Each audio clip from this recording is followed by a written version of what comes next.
Hi friends, welcome to News Pocket. పాకిస్తాన్ను FATF తీవ్రంగా హెచ్చరించింది. మీరు గనక తోక జాడిస్తే ఖచ్చితంగా మేము దాన్ని కట్ చేయాల్సిన అవసరం ఉంటుంది.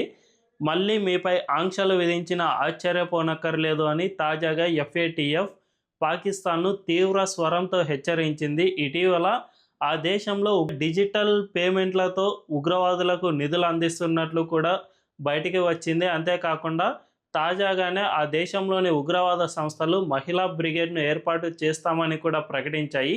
ఈ మహిళా బ్రిగేడ్కు కూడా పెద్ద ఎత్తున పాకిస్తాన్ గవర్నమెంట్ నుంచి డబ్బులు అందుతూ ఉన్నట్లు ఎఫ్ఏటిఎఫ్ గుర్తించింది. దీంతో ఆ దేశాన్ని తీవ్ర స్వరంతో హెచ్చరించింది. మీరు గనక ఈసారి బ్లాక్ లిస్ట్లోకి గనక వెళితే ఖచ్చితంగా అస్సలు బయటికి రాలేరు అనే విధంగా తీవ్ర స్వరంతో గద్దించింది. అయితే పాకిస్తాన్ ఈ ఎఫ్ఏటిఎఫ్ గ్రే లిస్ట్లోకి గతంలో ఎందుకు వెళ్ళింది? మళ్ళీ ఆ దేశం ఈ లిస్ట్లోకి వెళ్ళే అవకాశం ఉందా? ఎఫ్ఏటిఎఫ్ పారదర్శకంగానే వ్యవహరిస్తుందా, లేకుంటే అమెరికా చెప్పు చేతల్లో పనిచేస్తుందా అనే విషయాలను మనం ఈ వీడియోలో తెలుసుకుందాం. అంతకంటే ముందు ఈ ఛానల్ను రీసెంట్గానే స్టార్ట్ చేసాం. మాకు మీ సపోర్ట్ ఖచ్చితంగా కావాలి. ఈ ఛానల్కు కాస్త రీచ్ పెరగాలి అంటే ఈ వీడియోను లైక్ చేయండి అండ్ ఛానల్ను సబ్స్క్రైబ్ చేసుకుని బెల్ క్లిక్ చేయడం అస్సలు మర్చిపోవద్దు. ఇక డీటెయిల్స్లోకి వెళ్తే ఎఫ్ఏటిఎఫ్ అనేది ఫైనాన్షియల్ యాక్షన్ టాస్క్ ఫోర్స్ అని, ఇది అంతర్జాతీయ సంస్థ. ప్రపంచ దేశాల్లో ఉగ్రవాదులకు ఏ దేశమైనా నిధులు అందిస్తుందా, లేదంటే తీవ్రమైన నేరాభియోగాలు ఏమైనా నమోదు అవుతూ ఉన్నాయా అనే దానిపై ఈ ఎఫ్ఏటిఎఫ్ అనేది అన్ని దేశాలను పరిశీలిస్తూ ఉంటుంది. ఏ దేశమైనా ఉగ్రవాదులకు ఏ రూపంలో అయినా డబ్బులు చెల్లించినట్లు కనుక గుర్తిస్తే ఖచ్చితంగా ఆ దేశంపై ఆంక్షలు సైతం విధిస్తుంది. దీనివల్ల చాలా ఇబ్బందులు ఎదుర్కొనే పరిస్థితి ఏర్పడుతుంది. ప్రపంచ దేశాలు ఏ దేశం కూడా ఆ దేశంతో రుణాలు ఇవ్వవు అండ్ ఆర్థిక లావాదేవీలు ఎక్కువగా జరపకుండా మానేస్తాయి. దీనివల్ల ఆ దేశం ఆర్థికంగా మరింత చితికిపోయే అవకాశం ఉంటుంది. సో ఈ ఎఫ్ఏటిఎఫ్ గతంలోనే పాకిస్తాన్ను గ్రే లిస్ట్లో పెట్టింది. ఎందుకంటే ఆ దేశం మనందరికీ తెలుసు, ఉగ్రవాదులకు పెద్ద ఎత్తున నిధుల సరఫరా చేస్తూ ఉంటుంది, వారిని పెంచి పోషిస్తూ ఉంటుంది. ఈ ఉగ్రవాదులు ప్రపంచ దేశాలపై అన్నిటిపైన దాడులు చేస్తూ ఉంటారు, ప్రపంచ దేశాలను ఇబ్బందులు పెడుతూ ఉంటారు. కాబట్టి ఇలా చేసే గనుక ప్రపంచ ఆర్థిక వ్యవస్థపై ఈ ఉగ్రవాద ప్రభావం ఖచ్చితంగా ఉంటుంది. అండ్ మన ఇండియాపై కూడా పెద్ద ఎత్తున ఈ ఉగ్రవాదులు వచ్చి దాడులు చేయడం ఇలాంటివి చేస్తూ ఉన్నారు. దీనివల్ల మన దేశ ఆర్థిక వ్యవస్థపై కూడా ఇది కొంతమేర ప్రభావం చూపుతోంది. ఇప్పుడు చాలా వరకు తగ్గినా కూడా గతంలో ముంబై లాంటి ఆర్థిక రాజధానిపైనే చేసిన దాడుల వల్ల పెద్ద ఎత్తున పెట్టుబడులు వచ్చేవి కూడా ఆగిపోయాయి. రీసెంట్గా జరిగిన పహల్గామ్ అటాక్ వల్ల కూడా జమ్మూ కాశ్మీర్లో టూరిజం అనేది చాలా వరకు తగ్గిపోయింది.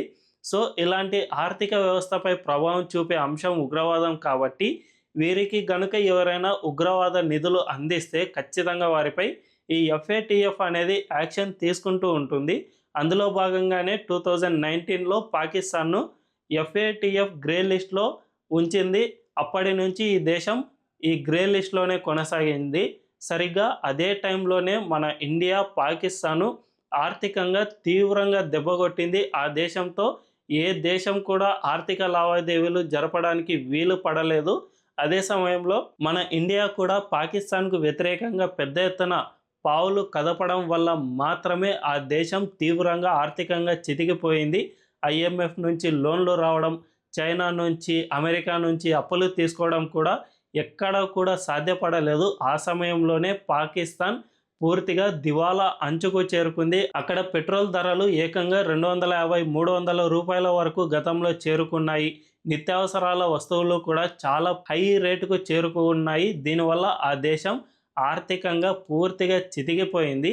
సో ఇక ఎలాగైనా ఈ ఎఫ్ఏటిఎఫ్ గ్రే లిస్ట్ నుంచి బయటికి రాకుంటే ఇక మన పరిస్థితి పూర్తిగా అంతమైపోతుంది. ఇక మనం మనుగడ సాగించలేం అని పాకిస్తాన్ భావించింది. అందువల్లనే అమెరికా దగ్గరకు వెళ్ళి కాళ్ళ బేరానికి వెళ్ళిపోయింది. అప్పటి 2021లో అప్పటి బైడెన్ గవర్నమెంట్కు పాకిస్తాన్ పూర్తిగా సాగిలపడటంతో అమెరికా తనకు ఒక ఫేవర్ కావాలి అని కోరింది. 2021లోనే ఆఫ్ఘనిస్తాన్లో అమెరికన్ సేనలు వెనక్కి వెళ్ళిపోయాయి. ఆ సమయంలో అల్ ఖైదా అగ్రనేత ఐమన్ అల్ జవహరీని చంపేయడానికి పాకిస్తాన్ హెల్ప్ను అమెరికా కోరింది. మీరు కనుక అతన్ని ఎక్కడ ఉన్నాడు అనే విషయానికి సంబంధించి సమాచారం మాకు అందిస్తే ఈ పాకిస్తాన్ను గ్రే లిస్ట్ నుంచి బయటికి తీసుకువచ్చేందుకు అమెరికా హెల్ప్ చేస్తుంది అని బైడెన్ గవర్నమెంట్ చెప్పేసింది. దీనివల్లనే పాకిస్తాన్ ఐమన్ అల్ జవహరీ ఎక్కడైతే దాక్కున్నాడో కాబూల్లో ఆ ప్రాంతానికి సంబంధించిన ఇన్ఫర్మేషన్ను పాకిస్తాన్ ఐఎస్ఐ అమెరికన్ సిఐఏకు చెప్పింది. దీనివల్లనే అమెరికా సిఐఏ దళాలు డ్రోన్ ద్వారా ఐమన్ అల్ జవహరీని తన టెర్రస్పై ఉన్న సమయంలో కాల్చి చంపేసింది. దీనివల్ల ఈ జవహరీ మరణించాడు. సో అమెరికాకు పాకిస్తాన్ హెల్ప్ చేసింది కాబట్టి అమెరికా ఒత్తిడితో ఈ FATF తన గ్రే లిస్ట్ నుంచి పాకిస్తాన్ను బయటికి తీసుకువచ్చింది. సో దీనివల్లనే రీసెంట్గా పాకిస్తాన్కు IMF నుంచి అప్పు కూడా దొరికింది. సరిగ్గా ఆపరేషన్ సింధూర్ టైంలోనే అమెరికా ఒత్తిడితో IMF కూడా ఆ దేశానికి అప్పును ఇచ్చింది. సో ఈ విధంగా అమెరికా పాకిస్తాన్ మధ్య ఉన్న స్నేహబంధం అనేది ఎన్నో ఏళ్లుగా కొనసాగుతుంది. కానీ అమెరికా ఒత్తిడి వల్ల మాత్రమే FATF గ్రే లిస్ట్ నుంచి ఆ దేశం బయటికి వచ్చింది. కానీ ఆ దేశంలో ఉగ్రవాద కార్యకలాపాలకు నిధులు ఇంకా అందుతూనే ఉన్నాయి.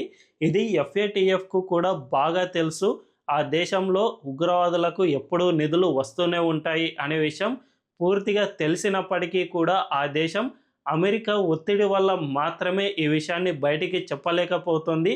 సో మనందరికీ తెలుసు, ఐక్యరాజ్య సమితితో పాటు ప్రపంచంలో ఉన్న అన్ని సంస్థలు కూడా అమెరికానో లేదంటే యూరప్, చైనా ఇలాంటి దేశాల ఒత్తిడితోనే పనిచేస్తూ ఉంటాయి. అలాగే FATF కూడా ఆ ఒత్తిడితోనే పనిచేస్తుంది. కాబట్టే ఇప్పటికీ ఉగ్రవాదులకు నిధులు అందుతున్నాయని తెలిసినా దానికి స్పష్టమైన ఆధారాలు అన్నీ కూడా FATF దగ్గర ఉన్నా కూడా చూస్తూ ఊరుకుంటోందే తప్ప ఎటువంటి చర్యలు తీసుకోవడం లేదు. తాజాగా FATF పాకిస్తాన్కు వార్నింగ్ ఇచ్చేసింది, మిమ్మల్ని ఇక ఇప్పటికైనా మీరు ఈ ఉగ్రవాద భావజాలానికి నిధులు అందించడం మానేయండి, లేకపోతే మళ్ళీ గ్రే లిస్ట్లోకి తీసుకువెళ్ళడానికి వెనకాడబోము అని హెచ్చరిస్తూ ఉన్నా కూడా ఆ దేశం అస్సలు ఆగడం లేదు. అమెరికా అండ చూసుకుని రెచ్చిపోతూ ఉంది. కానీ మన ఇండియా మాత్రం ఈ విషయంలో ఏ మాత్రము వెనక్కి తగ్గబోదు. ఇప్పటికే ఆ దేశంలో ఈ డిజిటల్ పేమెంట్స్ ద్వారా ఉగ్రవాదులకు నిధులు అందుతున్న సమాచారాన్ని మన ఇండియా ఇప్పటికే తీసుకుని జాగ్రత్తగా ఉంచుకుంది. అంతేకాకుండా పహల్గాం ఉగ్రవాద దాడి జరిగిన సమయంలో కూడా ఆ ఉగ్రవాదులకు పాకిస్తాన్ నుంచి డబ్బులు ఏ విధంగా వచ్చాయి, వారి బ్యాంక్ డీటెయిల్స్ ఏమిటి అనే విషయాలన్నిటికీ సంబంధించి మన ఇండియా దగ్గర ఆధారాలు స్పష్టంగా ఉన్నాయి. ఇక FATF త్వరలోనే తన మీటింగ్ను ఏర్పాటు చేయనుంది. ఈ మీటింగ్ ద్వారానే ప్రపంచంలో అన్ని దేశాలపై ఒక స్క్రూటినీ చేస్తూ ఉంటుంది.